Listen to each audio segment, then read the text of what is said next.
My fans out there, good day. I remain Dr. D. I. June, your chemistry lecturer on social media. In my previous lecture, we discussed on the heat of fusion. From there, we graduated into sublimation. And I told you when heat is applied to a substance, particularly solid, and the solid, instead of melting, will just go into the gaseous state.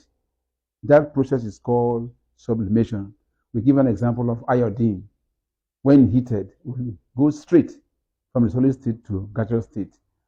Now, diamond also is a solid. But when diamond is heated, diamond does not form any because the atoms are too great to be overcome by vibration. Let me repeat that statement. Diamond does not melt. Because I'm bringing these things because as we further in our lectures, these things will come back. So you get a prior knowledge of them first. Now, if I ask you why does diamond not melt when heated, because the force of attraction is covalent. They are covalent bonded. And the atoms are too great to be overcome by vibration. So at a very high temperature, some carbon atoms break away by sublimation into the gaseous form. All right.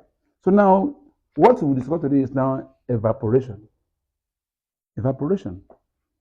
Evaporation is the process of vaporization. Vaporization.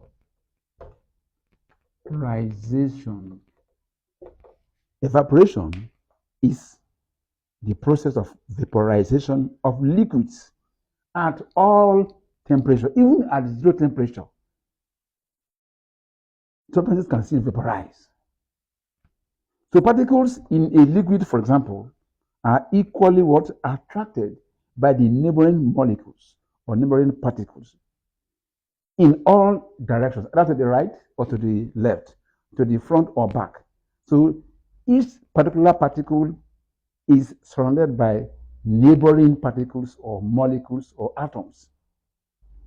So those at the surface of the liquid are attracted inwards and sideways by the neighboring particles. Look at it now. If this is a container and you have water and it's liquid now, like this, these are the particles there. You will see that some are at this level, some are at this level. We're now saying that the particles at the surface side, which is at the top side, are being attracted and pulled downwards by those particles that are below. Equally, they can be pulled to this side or to this side equally. That's what they're talking about. So, now, in evaporation, the molecules that near the surface of the liquid acquire extra kinetic energy. You see, those that near the surface will, first of all, acquire the extra kinetic energy, and what happens? They will begin to break away from the cohesive forces that is binding them together. And once they become free, they escape into the atmosphere from the liquid surface and become molecules in the vapor state. And this explains why the volume of water decreases. When you boil, now if you apply, this is water, if you apply flame, heat here, and water begins to boil, after a time, you see that the volume will be decreasing.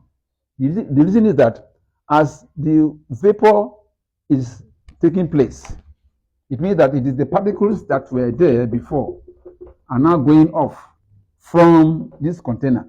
So the tendency is that the volume here will begin to decrease. And that's when you boil water in a container, either on your gas or your stove. After a time, the water begins to go down and eventually finishes from the container.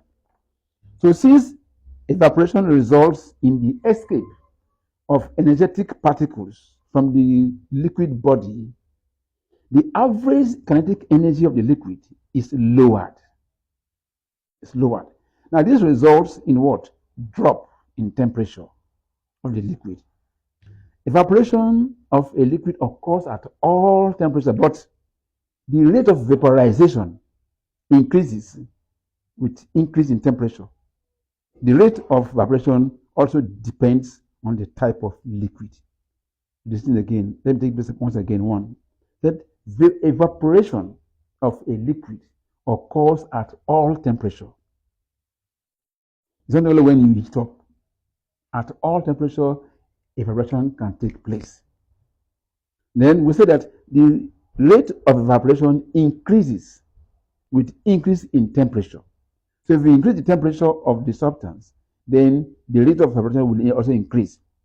Now, they will say the rate of evaporation also depends on the type of what liquid. For example, now, if you have a basin of water and you have a basin of fuel, like petrol now, they're all liquids. If you expose them to the sun, equal volumes, and give them 3 hours, when if you go back, the level of evaporation from the petrol will be higher than as compared to the water.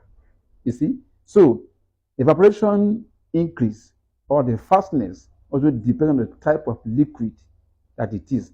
Now, if you now put three, let's say you have oil, the red oil, or diesel, or petrol, and water, this is for them, equal volume of them in container and put them and allow sun to heat them for 3-4 hours. If you go and look at them, the volume they are going to obtain from them will not be the same again because of what? Evaporation. Because right from the time till that 4 hours, many of the molecules are escaping from the top layers of the liquids as it may be. So, like it, comment, and share this video. Please also subscribe to my YouTube channel. Thank you.